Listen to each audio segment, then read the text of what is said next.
Welcome back to the So You Want to Work in Healthcare podcast. I'm Leigha, I'm your host, and today we have the pleasure of welcoming Dr. Ralph Gonzalez. He is the Executive Chief Medical Officer for OnCall Solutions, which we'll get into a little bit later. He's a hospitalist by trade, a physician leader. Welcome, Dr. Ralph Gonzalez. Thanks for having me, Leigha. Nice to get to chat with you. Yeah, for sure. Thanks for doing the show. Basically, I created this mostly to give students, people, their parents, maybe a better insight into what we do in the medical field, different professions, different specialties within those professions. So you're actually my first hospitalist or internist that I've interviewed. So I'm actually really excited about that. And also my first executive chief medical officer. So I'm really excited to have you on the show. All right. A couple firsts. That's great. I Yeah. love it. Yeah. So let's start with basically your career, how you got to where you are now. I want to go back all the way to the beginning and find out why you originally chose healthcare in general. Yeah. So, Leigha, I'll be honest.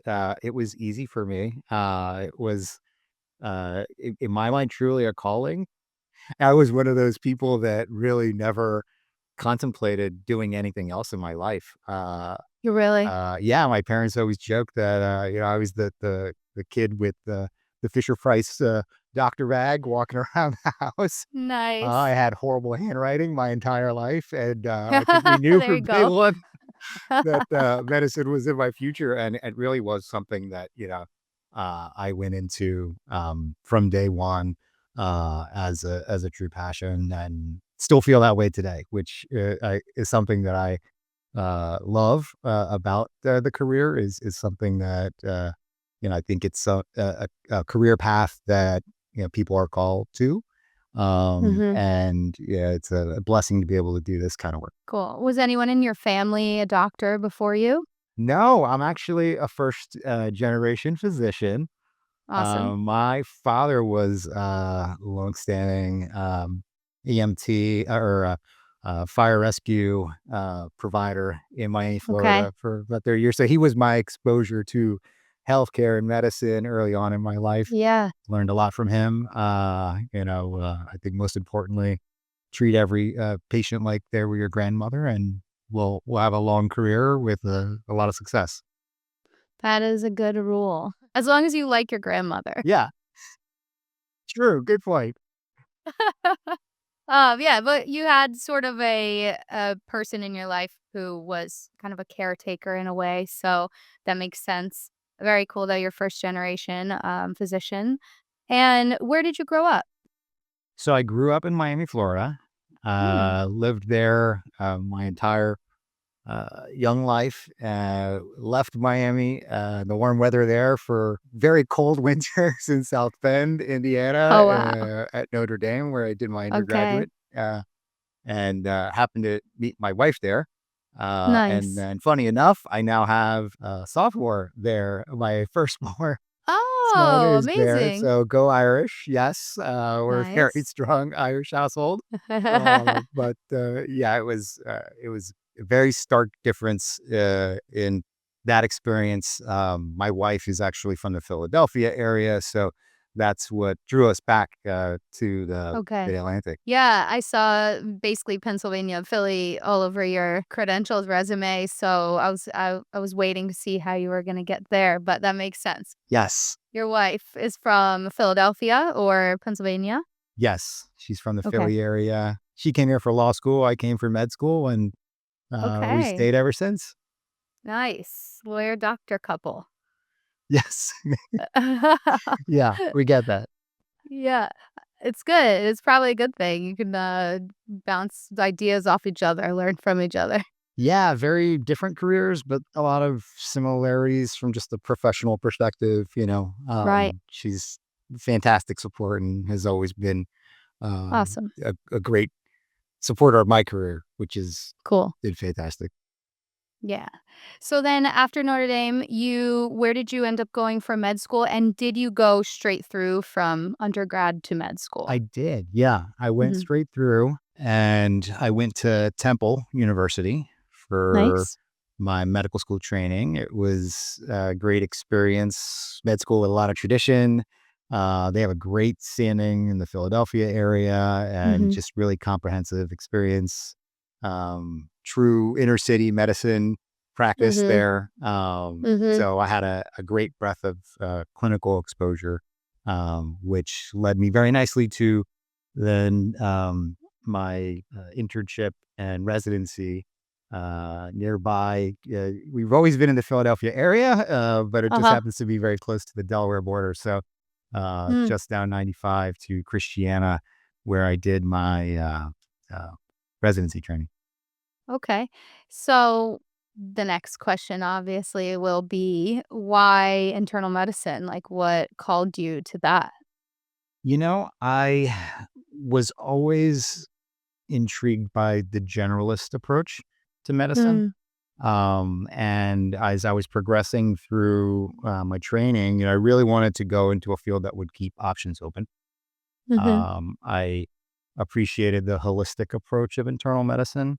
And so, I felt like at that stage, I wasn't sure where my ideal practice environment would be, but I knew that I wanted to, continue a general approach to medicine. So I was really conflicted between emergency medicine and internal medicine. Ended up going in the IM direction because at that stage, I really wasn't sure if I wanted to subspecialize or not. Right. Okay, cool. I like that you mentioned the holistic side of things. I feel like I don't know, maybe it's more common now, but just in general, I feel like MDs are not usually talking about that part of healthcare. So this is really I'm liking that.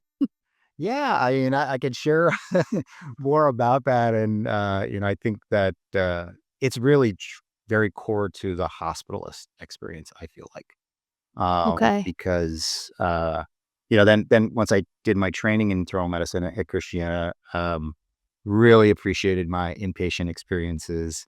Mhm. I think I'm particularly drawn to just the acuity of that side as opposed to Right. the outpatient experience. And Mhm. so I've done exclusively inpatient medicine during my career.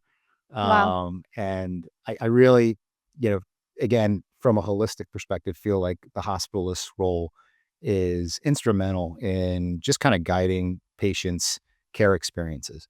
And Yeah. so, I mean, obviously, we leverage the support of a lot of consultants to support us when needed. But Mhm. I really feel and share with all of my patients that my role is to be your guide, is to be your quarterback, and really kind of ensure that you have a smooth experience from admission to discharge, that you have a clear understanding, what your care plan is, because medicine can be very confusing. Mhm. And a lot of times you can get mixed messages during a hospitalization.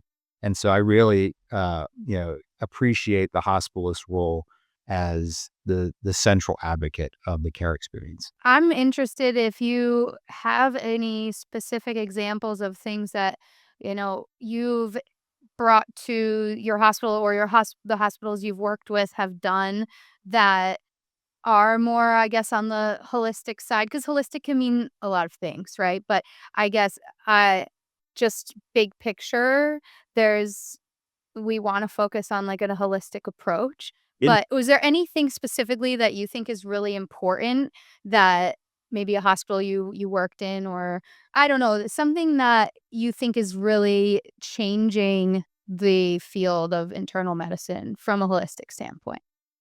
Yeah, and I can tell you that there is a significant focus right now on social determinants of health.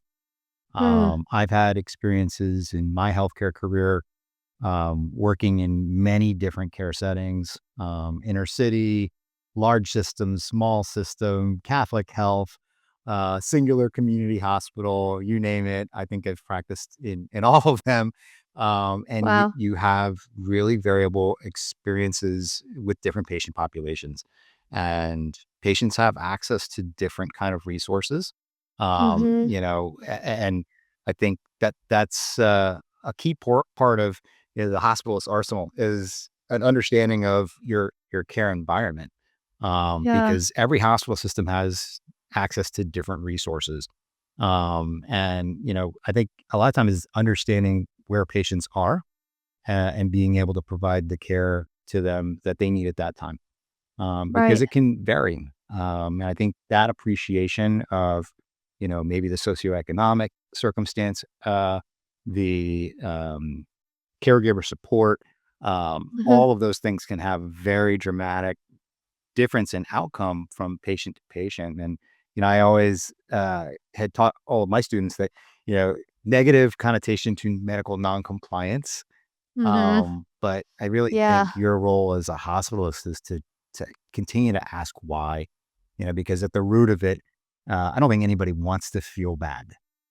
They want to feel Right. better, but oftentimes there's barriers outside of their control, and so it's the understanding of the patient as a whole, Mhm. and what their care goals are at that time that's really going to get the best outcome, and allow you to provide the best medicine. Right. So crucial to medicine in general and every aspect of medicine, I think, is really understanding the patient. So yeah. Awesome. And then you did a fellowship as well. Is was that UC San Francisco?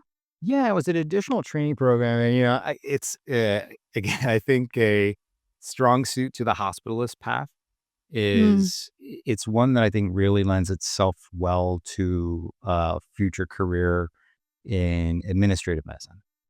Okay. Because, as a hospitalist, a jack of all trades, a master of few, but one thing that you Yeah. do really need to master is the hospital system. So, I think that you have a unique window into all of the inner workings of a hospital, Mhm. because you really participate in team-based care models. And again, some one of my teaching points for a lot of the trainees that I have is to really leverage all your resources. No one knows everything, and so I mean, the best patient outcome comes from working with a really high functioning collaborative team.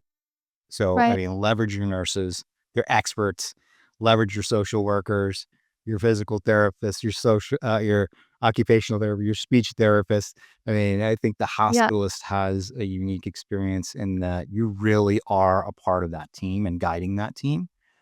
So you really get to appreciate the hospital ecosystem Mm. and how it functions. And so it's very common that you'll have a hospitalist participating in this committee or that committee, because they just have a good understanding of how that system works and where there's opportunities for improvement. Right. Yeah. I am in orthopedic surgery, or I was until I left my job recently, but, um, it's so the opposite. And I'm constantly like, "Oh, should I be doing more to just, like, keep things." I try to do what I can to keep up the medicine portion of my job, but, it's great, and I think I really commend you for it because it's always seemed very overwhelming to me to be kind of like a generalist, but we need people like you who do this, so thank you. It's very different. I feel, having many colleagues that are in some specialized spaces, I think oftentimes you can, fall prey to the monocular perspective Mhm. a care plan or a care recommendation, and really, I think the hospitalist function needs to be, to operate at 3,000 feet, look at the whole field in front of you, and really be able to provide that, macroscopic assessment of risks and benefits, and be able to distill that information down in a digestible way for patients. Um, so, again, I make that reference to our role as quarterback, but I again was moving in that direction of kind of just describing where I think there's a hospitalist role within the grander scheme of the hospital as a whole. In that, Right. I feel like the hospital is one of our patients too. Yeah. We need to be able to manage that as effectively as Mhm. possible. So very commonly, and that's what led to my interest in administrative medicine was just, I think I've always been drawn to problem solving Mhm. and optimization of systems because I can tell you that every hospital I've been at does things differently, and there's Mhm. opportunities to improve in many different areas. That's one of the things that I've really enjoyed in my clinical experience, particularly even on the locum side, is just getting that opportunity to experience medicine in different ways in different health systems, and Yeah. taking back the best of that to make my practice better, and to make other hospital systems better. So that it's been a joy of mine to be able to experience that. The medicine doesn't change. The Mhm. medicine's the same, but the resources vary very starkly from system to system, and just the processes and the Yeah. workflows. So it's a neat experience. So you feel that fellowship was really beneficial for you?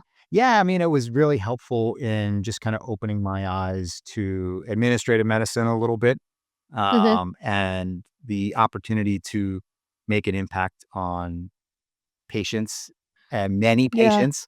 Mhm. I think there's that divergence from the direct impact at the bedside versus the impact you can make more globally when supporting that hospital to make bigger change. So Right. I was really attracted to it at that point, and at that stage in my career, I had variable experiences in practice management or hospital management, committee work, had served as section chief and was just kind of having different experiences in that portion of medicine, which ultimately led to me having an opportunity as a chief medical officer in a community hospital in Wilmington, Delaware. It was part of Trinity Health, St. Francis Hospital.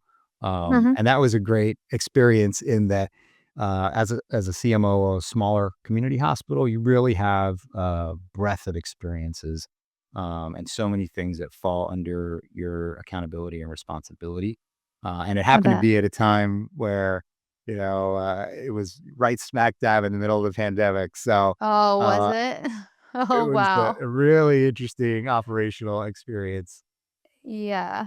Wow. Well, are you still in that role as well as your role at OnCall Solutions or No, I served as a okay. hospital CMO for about 4 years, Okay. and then had transitioned out, about going on 3 years ago, Okay. and, I think my experience there really served me well in my current experience, with On-Call as executive CMO, um, in that I had the opportunity of sitting on the other side of the table, struggling with Mhm. staffing solutions, or trying to Mm, sift right. through many different, staffing partners, and at times kind of being frustrated with, existing, options.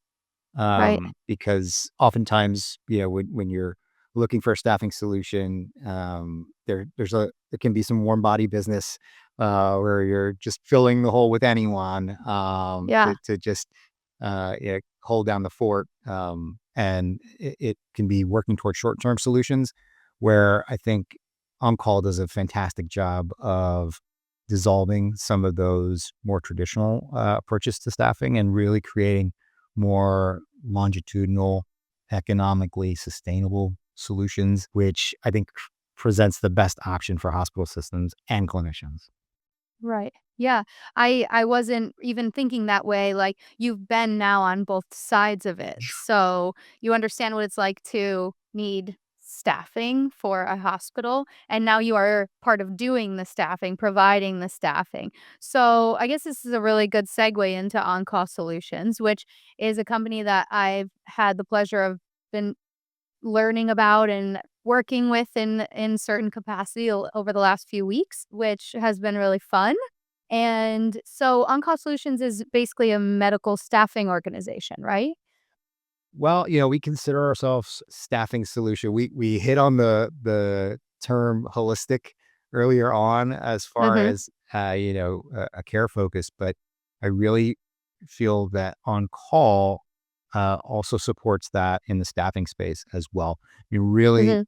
working with hospital systems to develop custom staffing solutions. because Mhm. not every hospital needs the same thing. And so, we really dig in deep with hospital systems at the onset. And oftentimes they may come to us and say, hey, I need another nocturnist at night. And we may Yeah. say, hey, listen, we staff many other hospitals in your area. Have you ever considered an APC assisted staffing model? That might create a better coverage scheme for you. It may be a more economic solution.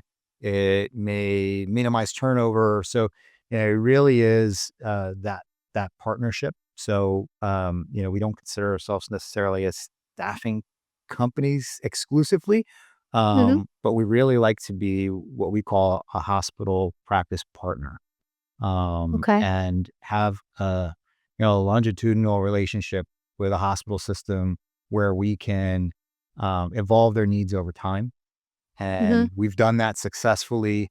Now, celebrating our 20th birthday as a company.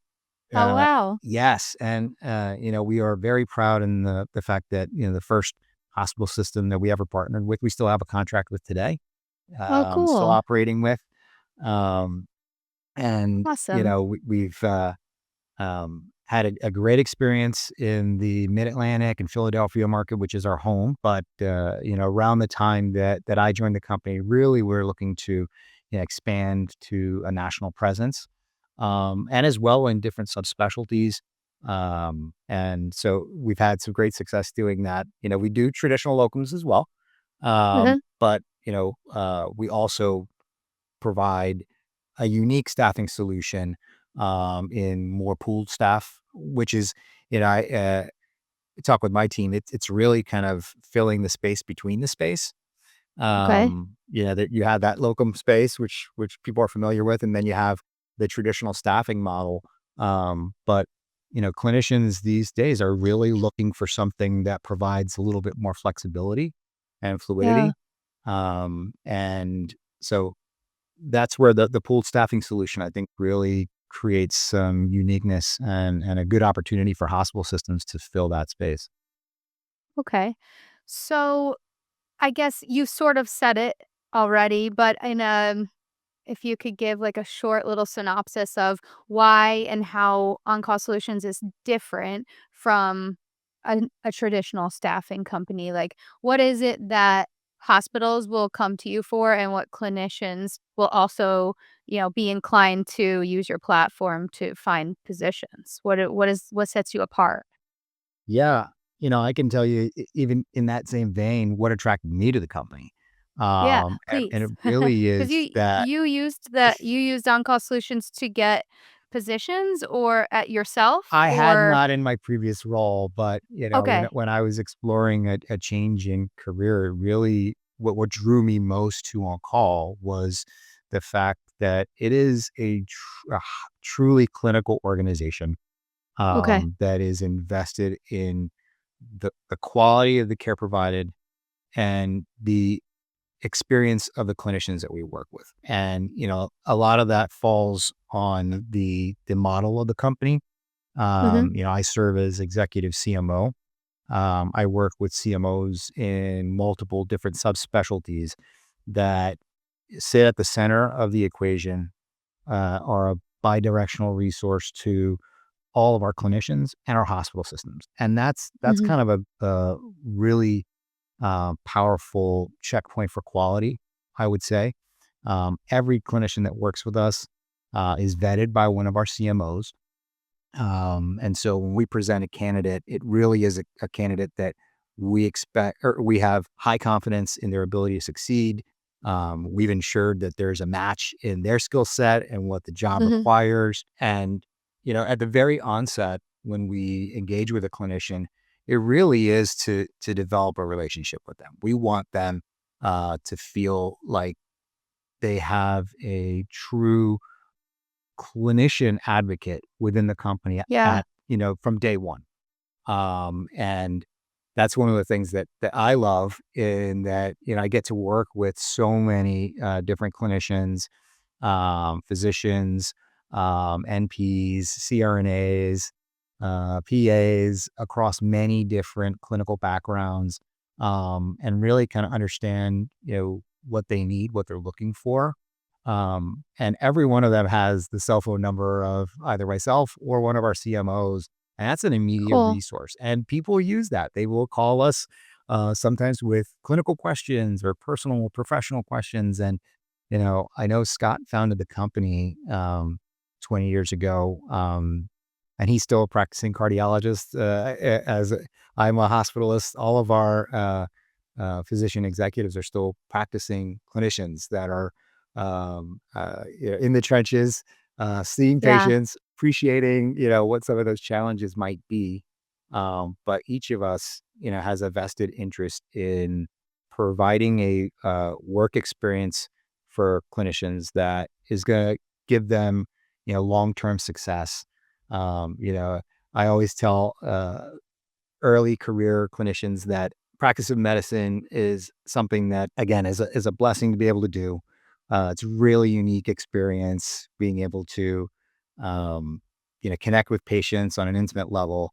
I'm passionate about that, but I think we all realize that sometimes external factors of medicine can make it a grind, can make it difficult, and can burn people out. And so, the company was founded before burnout was a buzzword in the industry. Uh-huh. Uh, but it is real, and, it's a shame I've seen it where, some really great clinicians can just become burned out and, they're not able to provide the kind of care, or the passionate, compassionate care that they provided earlier in their career because, they're not in control of their experience anymore. Right. And so on-call was really intended to give that back to clinicians, uh, Mhm. give them some more autonomy in the way that they work, flexibility in their scheduling. And all of our physician executives are really truly invested in ensuring that all of our clinicians have that experience. And we host regular CMO office hours, and they have the opportunity to meet with us and kind of share their Cool. experiences. And gratefully, because we have that relationship with our hospital systems, we're able to provide that feedback directly to them, and as well meet with the hospital systems on a regular basis and be able to ensure that they're getting the quality that they expected to. Right. Well, I think the one thing that I took away from my first meetings with, Mike Scovira, who is, his title is He's our president, officially yeah. the company He's our president, president. right? Yep. Which is so cool because he's a PA and we did the same program and everything, so I love to see my fellow PAs, like, in these leadership roles. Anyway, I think what you said and what he told me is the fact that this company, OnCall Solutions, was founded by a physician, and basically, you have clinicians running the company, it seems, and I really think that really shows how much the company as a whole cares about the clinician. So, personally, that's why I was excited to kind of sign on to be an ambassador because I feel if I were to go through with a locums role or use, a recruiter, let's say, I would want that person at least and that company to know where I'm coming from. So I just think that's what I agree that like that to me makes you stand out more than anything because you know what the clinician needs and wants and it's not just kind of like I don't know, some tech person trying to Yeah. staff hospitals, and I think it's really important. And that was a point of frustration for me, again, when I was sitting on the other side of the table.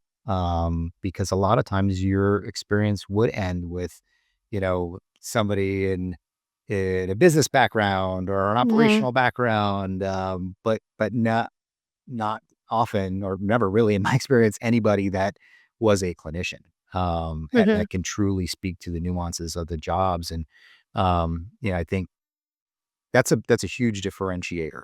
And we maintain that relationship with the hospital moving forward once we engage with them as well. And that's where, again, there's that quality checkpoint. Hospital systems that we work with from day one, we'll say, hey, give us your top three pressure points. What is it that you're struggling with?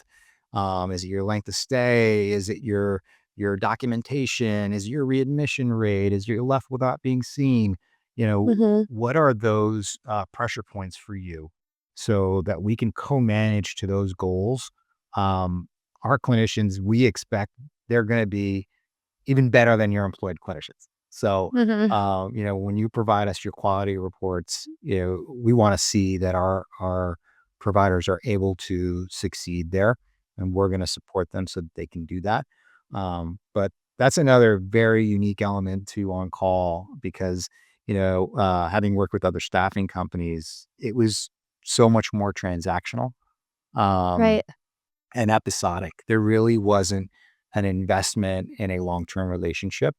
Mm. And that's where, again, I know as a company, we're very proud. I know Scott, as our CEO and founder, is so proud in that all of the major contracts that we've had, the overwhelming majority of them we still have, because That's we've been great. able to deliver on that, and we've Yeah. been able to then expand within those hospital systems, and it's created a recipe for long-term success, not only for on call, but for the hospital systems that we work with, being able to have, you know, um, some contingency and flexibility. We plug in really nicely, um, not only with small independents, but with large national hospital systems, employed models, outsourced models. I mean, we really have that level of flexibility where we could craft a staffing solution that just expands the bench a little bit more, Mhm. and gives them the ability to kind of flex up or flex down as they, see seasonal fluctuations, or you open a new Right. hospital wing, or you have mass exodus, or a large contingent on FMLA. There's so many different things that influence hospital systems that Mhm. really makes it so important. I think that the pandemic highlighted it, but it's always been there in that Yeah. there is continuous variability to staffing needs, and doing it alone can be very challenging. So being Mhm. able to find an effective partner to support that need long term is so crucial. Yeah. Yeah. And you mentioned burnout, and you're talking to someone who just quit their job and moved to Spain. So, I've if I'm anyone just could talk there. about burnout, it's me. Really? Where were you? I was in Madrid last weekend. Oh, nice. Yeah. Awesome. We're here for, like, another 2 weeks, and then we're gonna get kicked out of Europe, so, uh, we we didn't get a visa, but, yeah, I love it here and considering coming back, but I mean, listen, I didn't have the most intense job, but it was a very busy orthopedic practice in New York City, and I was there for 10 years with the same, surgeon who's fantastic.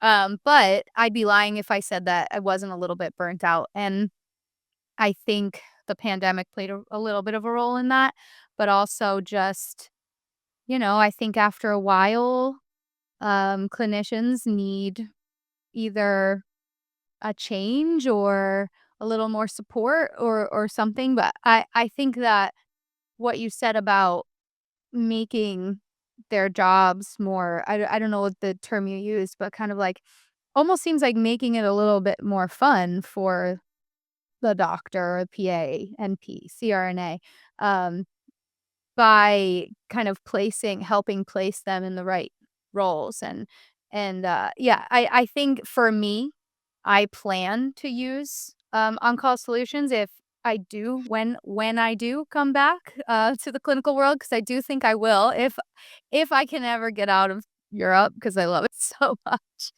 Um, because obviously I can't work here because they don't have PAs in Spain, but Oh, when I do come back to the US, that would be like, it's such a good option for me because I was in the same role for such a long time, and so I'm really intrigued by the whole locum situation, and also you guys kind of, have some options for longer term staffing as well, right? Long-term we do. positions? Yeah. I mean, we Yeah. have the plethora of opportunities across the spectrum. We have Cool.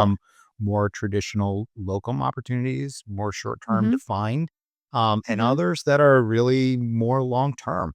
I Yeah. think the nice thing that on-call provides to clinicians is, that again, that level of flexibility. We understand that from month to month, people may have more or less availability. They may be saving up for a house and looking to, work more, or Mhm. they may be going through a change in their life and moving, or having a new child or something to that effect that Mhm. warrants more of their time at home. So, I love the fact that on call is able to provide that level of flexibility to our clinicians.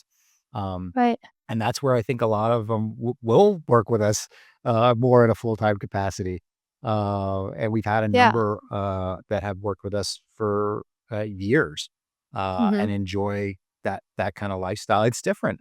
Myself as well. I had previously been working, a traditional W-2 model, but over the course of the past 3 years, have been working clinically through on call as well, Cool. as a hospitalist. Uh-huh. I have had the experience of being able to work in a number of our hospitals locally in the Philadelphia area. I think that at least for me here, it's given me the opportunity of kind of experiencing what our clinicians are experiencing in our different sites, and Mhm. being able to support them more effectively that way. Um, but again, I think finding that work life balance is so important, because, yeah, I think, yeah, I said at the onset, I had a true calling and passion to medicine just to be able to care for people. And I think most people go into medicine with that intention. And, you know, finding the right balance, finding things outside of medicine that make you happy. In your instance, whether it's travel or whatever your hobbies are, it's so important to maintain those things, because this is a marathon, not a sprint. Right. And it's when you find that balance, I think you're able to kind of rekindle that passion, Mhm. and be able to provide the best care, Right. which is, I think what we all want to do for our patients. Well, I love that, and you just said the other buzzword or words, which is work-life balance, right? Everybody wants that now, or most people want that. I just saw a headline, I think it was, like, in the New Yorker or something, and it said, "Young doctors want work-life balance. Older doctors say that's not the job," something like that. And so, I think that we should all have the option or the opportunity to have better work-life balance, and I like that it's going in that direction. So I guess my biggest question for you today would be, what would you say to a physician and PPA, a clinician who's kind of looking for that? And is interested in the locums lifestyle, right? Like taking these locum roles to spend a little bit more time with their family or traveling or whatever it is, but are kind of afraid to take that leap because it is kind of scary quitting a job that maybe you've been at for a long time and that provides you this paycheck every month, every week, and 2 weeks. What would you say to them to have them feel comfortable taking the jump and making the switch? Yeah, I mean, I would say a couple things. One, it needs to be a priority to you. So you need to do that because it can be very hard to stop, the train Yeah. that's running when you're in a medical career, and to sit back and reflect a little bit and try to recenter. Um, Yeah. so you need to take it upon yourself to do that. Second, I would say, a lot of clinicians will work with on call to kind of dip a toe in the water. Mhm. And you don't need to go completely full tilt. It's Right. something that you can experiment with. We Mhm. have a lot of clinicians that will engage with on call because maybe they're contemplating a move to a new area. They want to maybe test out a new hospital system. They're nearing the end of a training career and Mhm. want to explore hospital A versus B versus C and see what the care environments are like. So it's something that you can do on the side to start. And, Yeah. and then once you can secure different opportunities, gain that level of comfort with the change, then you can, engage more formally and, shift your work more. And it's something that can happen gradually. So that's Mhm. advice that I would give. Cool. Yeah, I wasn't thinking that you could just kind of do it on the side for a little and try it out. So that's great. That's something if I didn't just quit, I would have wanted to try out first. And you guys have such a big what is the word? Not cohort, but you have a lot of jobs available. What is the word I'm looking for? Yeah, we do have a deep job board, and Yeah, there you go. it spans the gamut. I mean, we have opportunities across the country. Um, Mhm. we have a number in emergency medicine, anesthesia. We are uh, recruiting for radiology, teleradiology. Cool. We are in the process of expanding even further to some more niche surgical and medical subspecialties that function primarily in the hospital setting. So, Mhm. yeah, I would encourage anybody to go ahead onto the OnCall website, take a look, Yeah. and just see it, and it's, updated real time. So, there are opportunities that are popping on every day, and anyone who has any possible interest could easily reach out to myself or anyone listed on the team online, and we have a whole cohort of a recruiting team that would be more than happy to talk with anyone and just kind of be able to be their agent, their consultant. We found actually that where physicians have been utilizing locum opportunity for quite a long time. PAs and NPs, maybe not as much. They're just kind of finding their way to that world. Mhm. Mhm. And so, we can be a great resource for them, even if it's just with general inquiry about, how could this work out for me? Yeah. Cool. And the website is actually really user friendly. It's nice. You can search by job type. You could search by, I think you could search by location as well. Is that right? Yeah. Yeah. And yeah, it's nice. It's broken down really, in a simple way, but enough information to kind of get the main points across. So it's super easy. So yeah, I agree. Go on the website and check it out. Or like Dr. Gonzalez said, you can email anyone. You could email me. I think my email is Leah at OnCall Solutions. I have my own email, which is great. Nice. Yeah, so, I think you've given some really great insight here, not just into what it's like to be a hospitalist and an internist, but also what it's like to be kind of on the, C-suite side of things. So, usually what I ask my guests at the end of the episode is, "Do you have any advice?" Let's start we're kinda talking about 2 things here, so any advice for maybe a student or somebody who's in med school who's thinking about going into hospitalist medicine? And then any advice for somebody who maybe wants to go into like the administrative side of things? Yeah, I guess I'll start with the last first, and Sure. say that, I've had a really positive experience in administrative medicine. Again, having that opportunity to have more of a multiplier effect, yeah, the ability to impact multiple patients' lives through broader schematic changes in hospital systems. And, I think that it's not the same as the bedside experience, but Mm, I can tell you I've seen it and experienced it firsthand that, you know, the ability to influence broad change in a hospital system has such profound ripple effect and impact in patients, when working either, in patient safety, or quality. There are so many avenues to participate in your hospital system, and make, positive change. So, I would encourage folks to engage outside of wielding the stethoscope, because you can mhm, have that kind of impact. And then separately, for people contemplating internal medicine and hospitalist work in particular, again, I find significant pleasure in the ability to serve as the core advocate for patients. And that's where I think there's beauty in the hospitalist role. And so, if you are somebody that has a personal mission to patient advocacy, I think you can make a very positive impact as a hospitalist. And I would encourage it to anybody that's considering a path in medicine. Awesome. Yeah, and even though I just, officially met you today, it really comes across that you care, not just about patients and what you do, but also about the clinician as well. So I think that also adds to like the trust people may have in your company that you're working with On-Call Solutions. So thank you for that answer. That was awesome answer.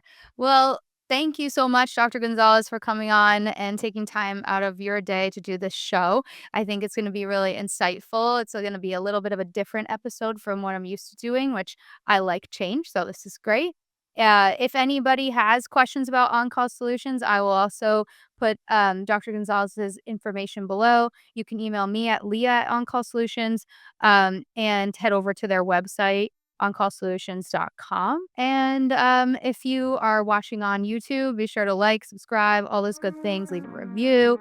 Thank you for listening and or watching, and I'll see you guys in a couple weeks. Dr. Gonzalez, thank you so much. Thanks, Leah.